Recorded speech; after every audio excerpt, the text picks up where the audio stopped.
नमस्कार दोस्तों, राधे राधे।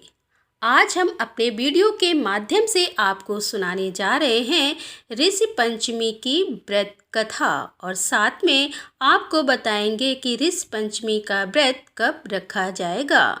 दोस्तों, ऋषि पंचमी व्रत का शुभ मुहूर्त इस साल भाद्रपद माह की शुक्ल पक्ष की पंचमी तिथि का आरंभ 19 सितंबर 2023 को 1:43 पर होगा और 20 सितंबर 2023 को 2:16 पर समाप्त होगा।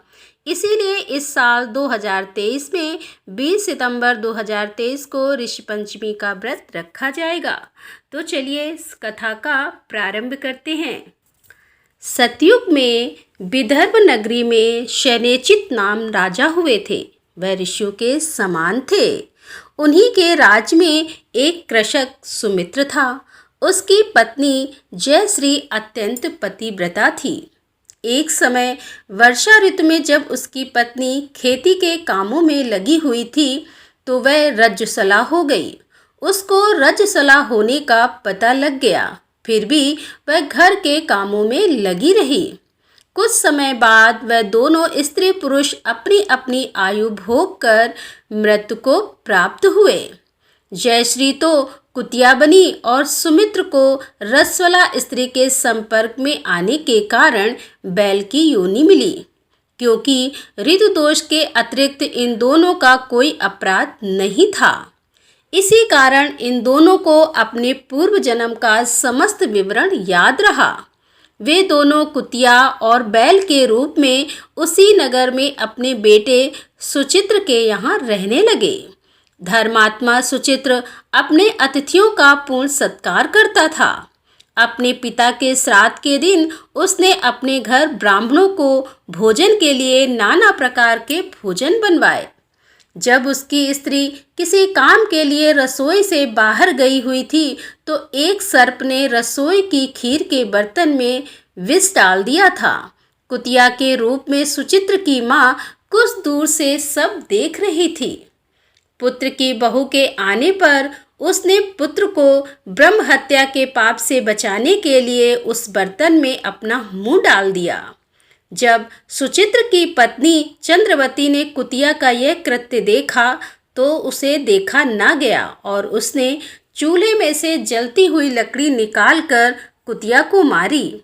बेचारी कुतिया मार खाकर इधर उधर भागने लगी और चौके में जो जूठन आदि बचती रहती थी वह सब सुचित्र की बहू उस कुतिया को डाल देती थी, लेकिन क्रोध के कारण उसने वह भी बाहर फिकवा दी। सब खाने का सामान फिकवाकर बर्तन साफ करके दोबारा खाना बनाकर ब्राह्मणों को खिलाया।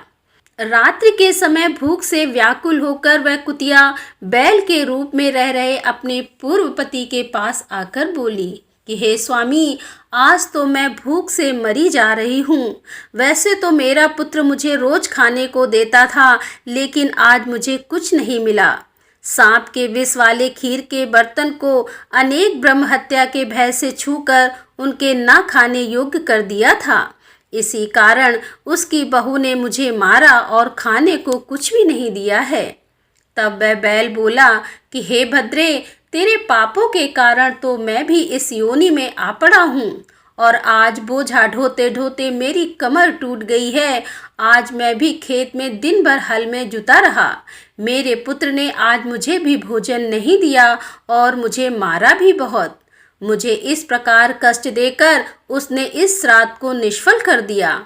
अपने माता पिता की इन बातों को सुचित्र सुन रहा था। उसने उसी समय दोनों को भरपेट भोजन कराया और फिर उनके दुख से दुखी होकर वन की ओर चला गया। वन में जाकर ऋषियों से पूछा कि मेरे माता पिता किन कर्मों के कारण इन नीची योनियों को प्राप्त हुए हैं और अब किस प्रकार से इनको छुटकारा मिल सकता है। तब सर्वोत्तमा ऋषि बोले कि तुम इनकी मुक्ति के लिए पत्नी सहित ऋषि पंचमी का व्रत धारण करो तथा उसका फल अपने माता पिता को दो। भाद्रपद महीने की शुक्ल पंचमी को मुख को शुद्ध करके मध्याह्न में नदी के पवित्र जल में स्नान करना और नए रेशमी कपड़े पहनकर अरुंधति सहित सप्त ऋषियों का पूजन करना। इतना सुनकर सुचित्र अपने घर लौट आया और अपनी पत्नी सहित विधि विधान से पूजन व्रत किया। उसके पुण्य से माता पिता दोनों पशु योनियों से छूट गए। इसीलिए जो महिला श्रद्धा पूर्वक ऋषि पंचमी का व्रत करती है वह समस्त सांसारिक सुखों को भोग कर बैकुंठ को जाती है। तो दोस्तों, कैसी लगी आज की ये कथा? यदि कथा पसंद आई हो तो वीडियो को लाइक करें, शेयर करें और हमारे चैनल पर यदि आप पहली बार आ रहे हैं तो कृपया हमारे चैनल को सब्सक्राइब कर लें। तो मिलते हैं अगले वीडियो में, तब तक के लिए राधे राधे, जय श्री कृष्णा।